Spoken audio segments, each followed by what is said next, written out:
welcome into a special edition of the Level Flight podcast. We weren't expecting to record today, but when big news happens, we got to jump on. We got to get our thoughts out. So Brian is joining me today. Elliot, unfortunately, unable to join us. This is a little spontaneous, but the Winnipeg Jets have acquired Sean Monahan in exchange for a 2024 first-round pick and a 2027 conditional third-round pick.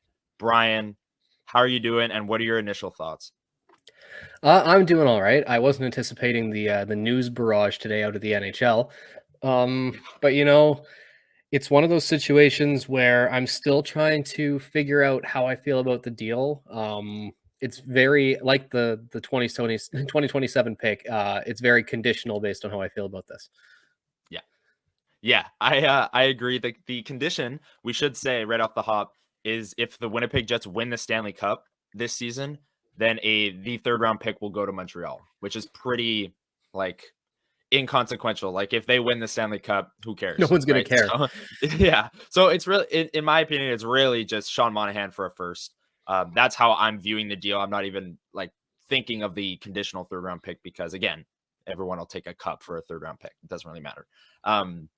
But Sean Monahan, Montreal Canadiens center, he's going to play on the second line. Rick Bowness actually told, I'm not sure who it was, one of the ESPN hockey reporters at the All-Star kind of festivities that Monahan's going to play in between Perfetti and Ehlers. So their first practice is Sunday. We'll definitely see that line there, the line rushes, and then his debut should be February 6th against the Pittsburgh Penguins, which is a road game, but a 2024 first-round pick. He's got 13 goals this year. He's 55% on faceoffs. We can get into that whole discussion. Maybe we'll just go there. He clearly, the Jets have a need at faceoffs. Vlad Meskov was in the mid 30%. Sean Monahan's at 55% this year. Some people will argue whether or not faceoffs really matter. Brian, where do you fall on that? And do you think Monahan, if he plays on the second line, if he's there for faceoffs, do you think that warrants kind of the first round price tag? I'll be honest, there's very little to me that would sway it to actually warrant a first round pick. I understand the idea of it's going to be a late pick anyways if the Jets are in fact going all in and possibly making a run here. But I really am not too high on what Sean Monahan can bring. He does do a decent job on the power play. He's had some very rough line mate combos this year in Montreal on a very bad team. He's been with Josh Anderson and Joel Armia for a lot of this year, and let's just say I think it'll benefit him greatly to pair him with a Cole Perfetti and a Nikolai Ehlers instead of Josh Anderson and Joel Armia. And I think my issue with it is just it's such a big price tag for a guy who's having his first really good season in the last few years. That being said, the biggest win out of all this is if he is trusted enough by Bowness that he starts playing the second line more. As you said, he's good on faceoffs, which is something that Bowness has definitely sort of highlighted as a strength that they need to work on. He also has a lot of, value on the power play. And I'm still of the mindset that the power play isn't personnel in terms of the issues. It's based on, tactics and everything that they're sort of putting into it. That being said, it doesn't hurt to have a guy who excels on the power play to add into one of those units. But no, I like the idea of what they're going for here, and they are addressing a need. But I do still think that there were other names out there that would have been a better fit. But it is nice to see them getting ahead of it and still leaves them time to address other needs like a better, top four defensive defenseman on the right side there, which we'll see if they address that.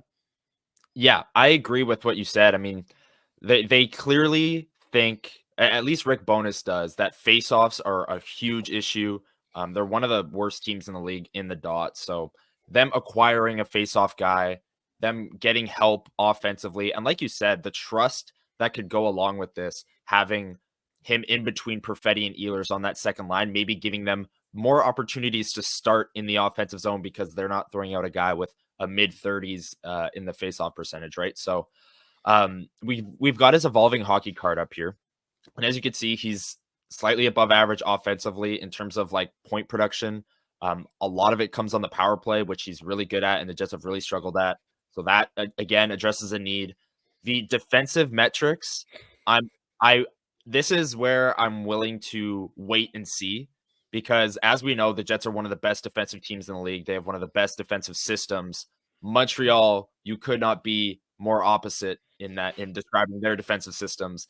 And a lot of the time there's like team effects when those things are brought up.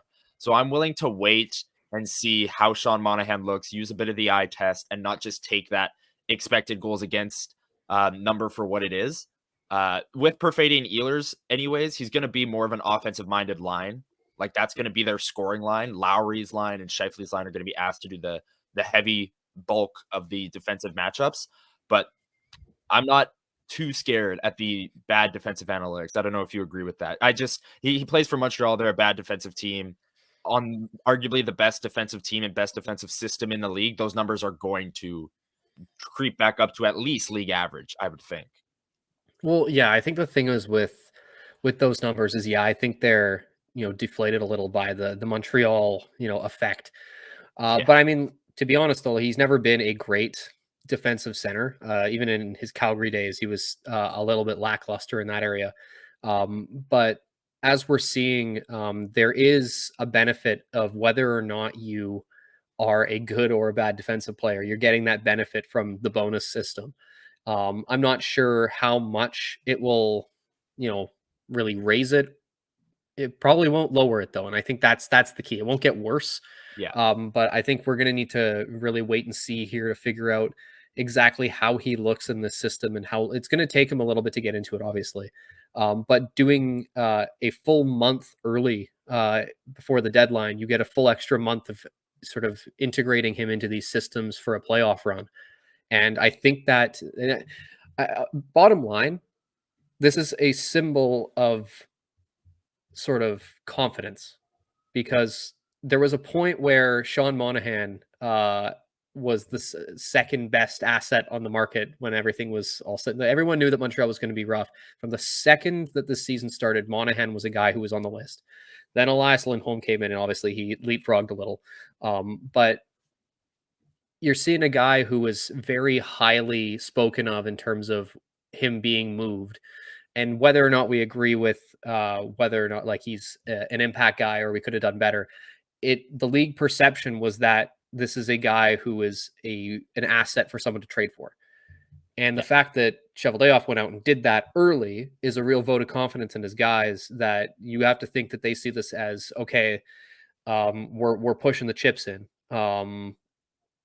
Now, sort of, where do we go from here? As I said, I still think they need to add something else, whether it's another winger to bump Mason Appleton down, or a guy who can slot in on that first or second pairing to add a little bit more defensive impact, which we spoke of on the last one where we both I know we're both on the Chris Tanev train, but yeah, I think it's a situation of Monahan needing to be seen in the system and integrated, and then we'll be able to reevaluate this, a month down the line when he's, played 10 or so games. Yeah, and the point I really want to hammer home that I really like about this deal is the fact that they did it now, like the timing of it. I tweeted out that if they had made this trade on March 8th, which is trade deadline day, so like say at 1 o'clock, the buzzer hits, Winnipeg has acquired Sean Monahan, he would have had 20 games until the playoffs to, get integrated into the system, have those defensive analytics come up a little bit, get the chemistry with Nikolai Ehlers and Cole Perfetti. Because they did it over All-Star break right now, he's got 35 games before the playoffs to get into the system and get right. So the first 10 games, there will be some growing pains going from a system like Montreal to a system like Winnipeg. But I like the fact that they did it now. Clearly, I think clearly they were in on Lindholm, lost out on Lindholm, and they viewed Lindholm and Monahan as the top two center targets on the market and went, all right, we missed Lindholm. We got to go get Monahan. And I'm not saying it's like a panic move. Like they really only just paid a 1, which might be a little bit higher than people thought, like maybe a 2 and a prospect. But again, I think a lot of it also depends on where this one lands. If the Jets get bounced in the first round and this is the 19th pick, then yeah, it's a bit of an overpay. If they win the Stanley Cup and this is the 32nd pick, then it's a little bit less, right? Or if they make it to the finals or whatever. I think that plays a big role as well. Kind of that 12 pick swing. And the Jets haven't been too great. I mean, they took Brad Lambert at 31, but they haven't been really that dynamic in the later rounds when they do make the playoffs with their first round picks. So I don't hate it. I think he's going to, the analytics, like we'll bring up his JFresh card here as well. The analytics don't look great. You looked at the evolving hockey, slightly above average offense, good on the power play, bad defensive analytics. But clearly, as you can see here with this JFresh card, he's having a good year in Montreal. He's finishing at a higher rate than he has in the last 2 years. And I think his analytics, especially his even strength defense, are going to come up. So the trust, the timing, the trust that comes with Monahan being on that second line and more ice time for Perfetti and Ehlers, theoretically, the timing, doing it 35 games out rather than 20, and the fact that I believe in the player and his defensive analytics to bounce back makes this trade kind of like an even, like, fair trade. Like Sean Monahan, should he have gone for a 1? Maybe not. Was the center market thin? Yes. And then again, whether or not he's worth the first round pick is going to be decided over the next 35 plus games and into the playoffs. But right now, maybe it's a bit of an overpay, but he's having a good year on a bad team. And I think those results could swing. I don't know if you agree with that kind of big summary on the deal itself. I don't think it's a binary thing where it's either it's a good deal or it's not, in the sense of payment. I think you have to look at it. You can think that it's an overpay. I think it's an overpay. When it's also, it is one of those situations though where I can look at this and say I don't necessarily like the move, but I'm also aware of the fact that there is room for him to improve defensively and be an impact guy. And as we said, the real value is figuring out if Bonus trusts him enough to start playing Nikolai Ehlers and Cole Perfetti more. And let's be honest, like, Monahan must be chomping at the bit to play between those guys, because you're not stuck with an anchor in Josh Anderson. And I understand most of his production has come on the power play. I get that. A lot of his 5-on-5 stuff is not what you're looking for. But if he still produces on the power play, and the Jets managed to figure something out, which is an ongoing thing. And he then starts producing though at 5-on-5, suddenly it's looking way better. So I think it's a matter of, as I said, it's a wait and see deal, which I typically don't like, because it's wait and see deals are often I'm not a huge fan of it at the time, but it could get better. It's never, I'm a big fan of it. Let's see if it gets worse. So I'm still wary of the cost. As you said, like a late first isn't the worst thing. But I mean, there's also the fact too that they still have what's going to be a high second. So it probably only, 5-6 picks after what you would be picking anyways if you were to go deep into the playoffs. That being said, I think that's now the Jets' number one asset is Montreal's second round pick that they own. So I truly think though that this late first, I don't like the first for Monahan, but it's the value of that is not the highest. But I have a feeling that based on media attention and a lot of what has been coming out of the Montreal camps, that it helped drive up the price. I think that was definitely something that was pushed. But I mean, I think he would have gone for a 1 anyways, wherever it was. So I think it's an overpay, but I think it was going to happen anyways. I also think like the 35 games versus the 20 games plays a role in that. Like maybe the price would have come down a little bit had they waited until the actual deadline. Maybe they would have paid like a second and like a C+ prospect, which is a lower price, but you're missing out 15 games and all that acclimation into the lineup, into the system. Like I agree with you that it's a bit of an overpay on paper. And it really does depend how he plays, where that first round pick ends up, and really how well the second line gels together, and the Jets in the playoffs. Like Scheifele, Monahan, Lowry, Nemestikov is your center depth in the playoffs. It's good. It's good. There's definitely Could better it could it in the could have been West. better. It's definitely better in the Yeah. West. And I also think you made a great point on them making another move, which could happen like the actual day of the trade deadline. They've got, according to Cap Friendly, in deadline cap space, they've got 3.2 million. I don't think that takes into account Cole Perfetti's performance bonuses. So that might be closer to like 2.5 million, but that still leaves enough room for Chris Tanev at 50% retained. So I'm just saying, like, I don't think they're done. I don't think this is it. No. This is a great first move. Well, great is maybe a bit of a strong word. It's a wait and see, but I think it'll end up being a great first move. If they add a Chris Tanev, if they add a Sean Walker on the back end, if they add a Jacob Chikrin, they take a big swing on the back end as well. Well, I mean, I think Elliott this could did pick be. Chikrin as well, so He did. Maybe Elliott's the prophet. what was his He what was just his third one?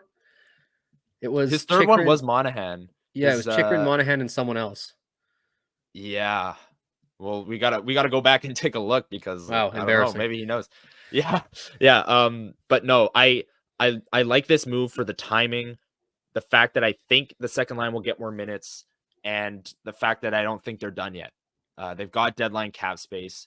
They can move out a Mason Appleton or an Alex Iafallo and even have more deadline cap space, right? So I think they're not done, and I think that this is a solid first move. Get a second line center. Obviously, with Mark Scheifele coming back, your forward core is deeper than ever now. And it's a guy having a good year at 29 years old. He's going to play in between two incredibly talented offensive wingers, and his offensive analytics are probably going to go through the roof. We'll see how he really fits, but if they make another move, I'm all aboard. I like Yeah. it. I honestly think the best thing they could possibly do is use Mason Appleton in a deal for a defenseman, because you address two things then. Regardless of, you're probably going to move Iafallo up then, which Yep. automatically I like that line better. But then Appleton's, you know, let's be honest, like his suboptimal impact, it's addition by subtraction there. And then that fourth line winger role does not matter like at all. So No. and then at that point you're going to have Baron, Nemestikov, someone. Yeah. And I truly think that if you do that, because also one, it helps clear a little bit of extra cap. Yep. But then it helps your forward core by removing him. And that sounds harsh, but it's true. Like early in the year, he was doing, really well, and especially Yeah. that line with Lowry and Nino. If you have someone who just has a little bit less of a negative impact, they're going to get back to being a really good line again. But now Appleton's dragging both of them down. And I think that if you manage to just move Iafallo up, like I don't think Iafallo is the savior of this line, but I think he's a better fit.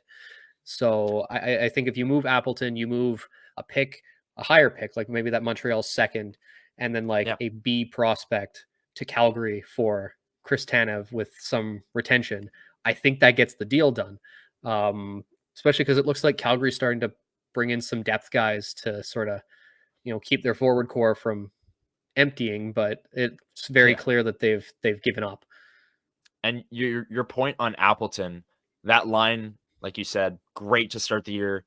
They really haven't been amazing as of late. They haven't. That pace was unsustainable at the start of the year. Yeah. Now they're just kind of going along at the pace you'd think.